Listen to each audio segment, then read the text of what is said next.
I welcome you to the Mediterranean Forum 2022 for this session of bilateral circular discussion with two foreign ministers of tourism from Greece and Bulgaria.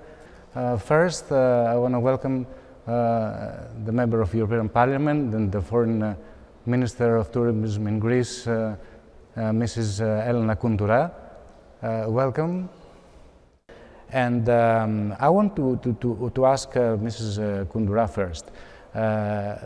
What legislation has the European Parliament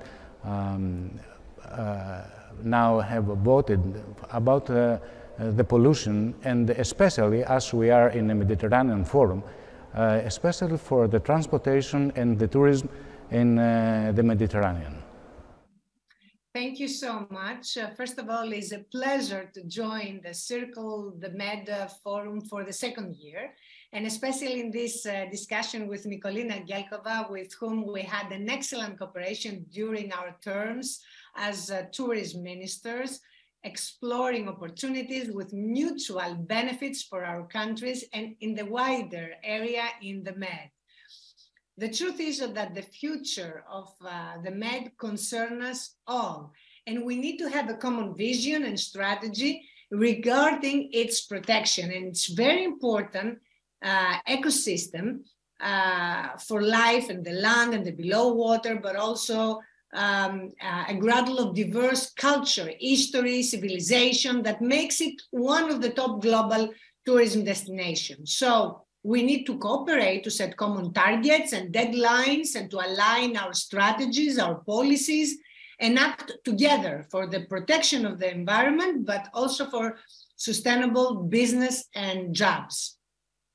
So at the European Parliament, you know that we have strongly support the global commitment to halve carbon emissions by 2030 and reach net zero as soon as possible before 2050, being the first institution to have declared the climate crisis emergency at 2019. What you said just now about the people that they're losing their lives from the pollution is true, is something that we also know at the European Parliament. And we think that is really, really sad that this is happening.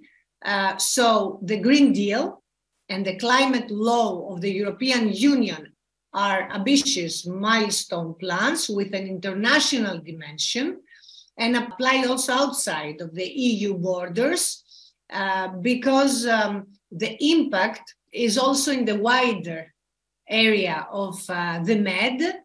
And we think that the big ambition action is to achieve the global agenda, the European Green Deal, and the Fit for 55 legislation. So a transition to net zero before 2050 will be possible only if we all work together. The truth is that we have many resolutions about the transportation, about tourism, about also the emissions in this sector. And recently, the European Parliament adopted two critical resolutions that concern the whole of Europe and the Med. The first is about AFIR regulation, part of the Fit for 55 package and the strongest legal framework we have come up with to date. It sets legally binding minimum requirements for member states to develop the necessary alternative fuel infrastructure, aiming to create a fully interconnected and interoperable network across Europe. And the second resolution concerns the EU rules on the use of renewable and low carbon fuels in maritime transport. The whole of Southern Europe and the Mediterranean basin rely heavily on shipping and on cruise activity. So we called for more ambitious targets for the shipping sector to reduce greenhouse gas emission for ships by 2% till 2025, 20% from 2035, and 80%, if I remember well, from 2050, compared to 2020 levels.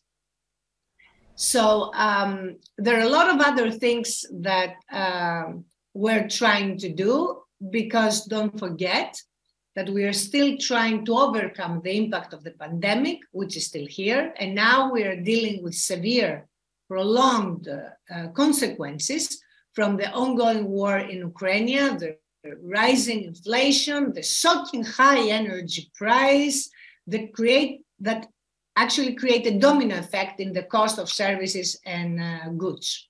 So the transport sector must especially reduce and drastically the carbon emission by 90% by 2050.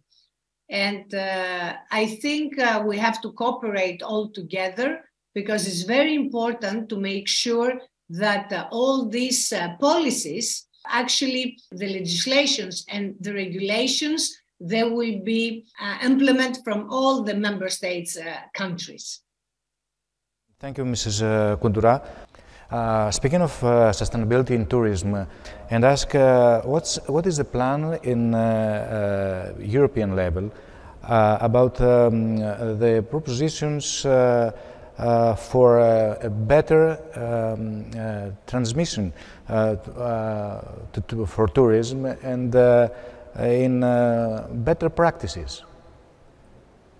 Well, first of all, the Mediterranean must overcome the great challenges in sustainability and through cooperation should become a global example of best practices regarding tourism, and also is not only sustainability, but also resilience. So at the European level, regarding tourism, we have adopted a resolution asking for the first EU strategy for sustainable tourism aligned with the European Green Deal and the digital agenda and the UN Sustainable Development Goals.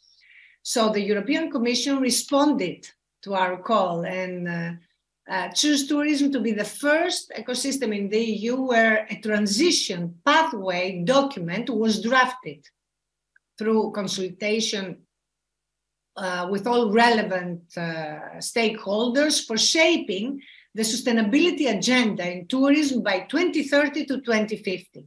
The tourism sector, but also transportation and maritime activity, needs deep policy changes, investments, and prioritization based on sustainability, justice, and quality. There are a lot of examples in the Mediterranean destination that are already transforming, and I'm very happy because I can speak about my country, Greece. For example, Astipalea Island has shifted to e-mobility by switching from conventional to electric vehicles.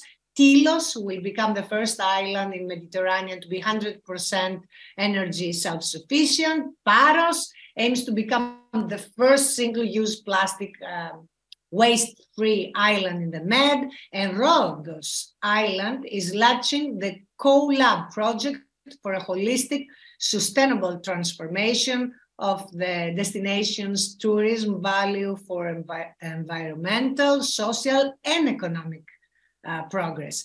We need a lot to do and a lot of effort, and the European Parliament asked all the member states to devise national plans for sustainable tourism development with funding from the Next Generation EU program, and even more, we called for holistic approaches on achieving climate neutrality in the whole tourism value chain. We should not forget, though, the jobs, the workforce. It's very important to have together upskilling and good salaries, because this twin green and digital transition cannot be without the workers and without the SMEs. Myself, being a Minister of Tourism for 4.5 years, I launched this successful 365-day tourism strategy for Greece, and I drafted the first law about thematic tourism, which was the sustainability and the resilience as well.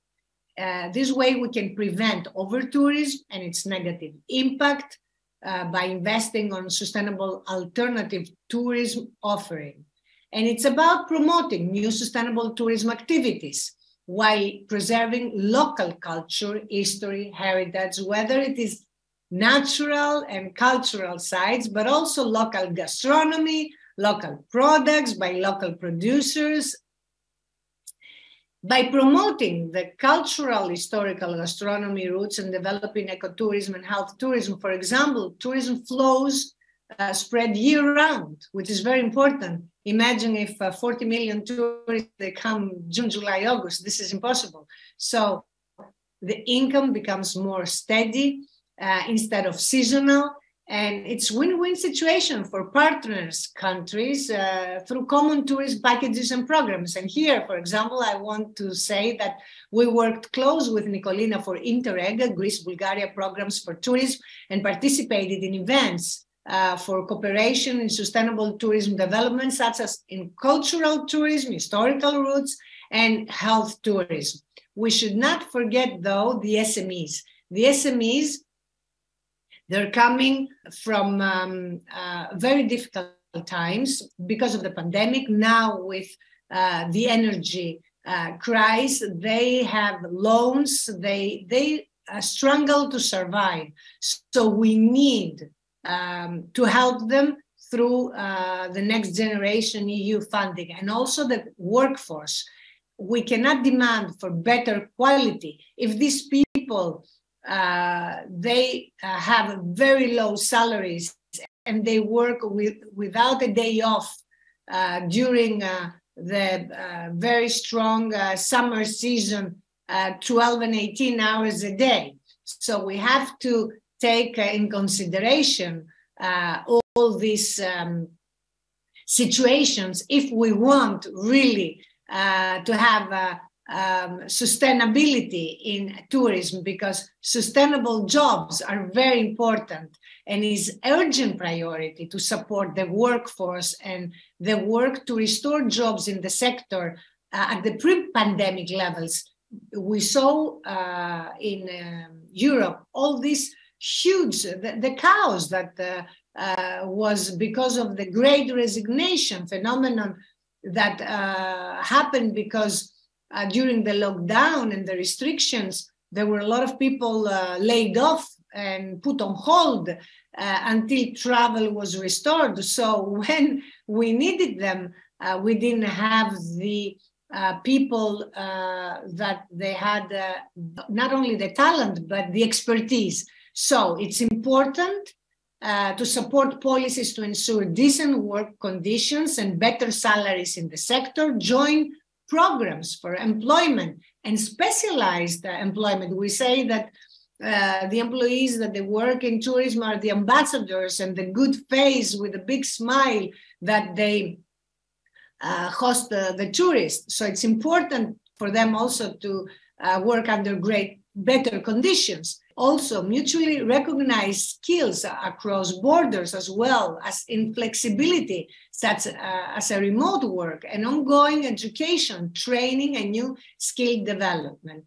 Last but not least, we must support the small, medium-sized businesses because it's the core of hospitality. It's 90% of the business in the tourism sector. You know, the small family business, it's the business in tourism sector. We have, for example, in Greece about 12,000 hotels, but we have more than 60,000 small and medium enterprises. So it's very important, and this is why I insist that the EU and the national governments, they have to secure adequate financial support for small and family-run business in the tourism sector and provide them equal access to all available funding tools in the long term for their necessary green and digital transition so that they remain competitive and active to the benefit of local economy and local employment. And thank you very much for joining this conversation. And